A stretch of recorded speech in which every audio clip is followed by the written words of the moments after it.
Često se postavlja pitanje kako ljude motivirati u kompanijama. I postoje razne edukacije, tečajevi za menadžere, kako motivirati ljude. Osnovna stvar je, ljude se ne može motivirati. Motivacija je isključivo intrinzična. Ono što mi možemo napraviti kao vlasnici kompanija ili kao voditelji timova je da stvorimo okruženje u kojem će ljudi pronaći svoju motivaciju. E sad, 4 su osnovna elementa koja čine to okruženjem, dobrim okruženjem za motivaciju.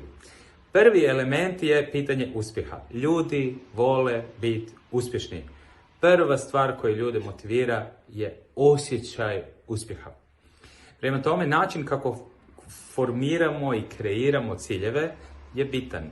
Isto tako neki elementi kasnije koje ću vam sada spomenuti su bitni na to da ljudi na kraju dođu do uspjeha. Ali ako su uspješni, oni će biti zadovoljni.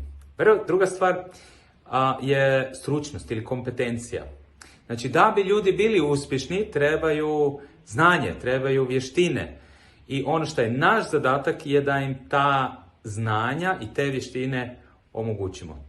To je to. I tada će stvar funkcionirati. Treća stvar, kada imaju vještine i osjećaju se uspješnim, treba im autonomija.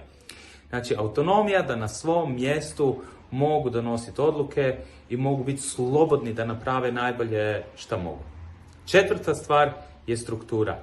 Ljudima treba sigurnost, struktura im daje tu sigurnost.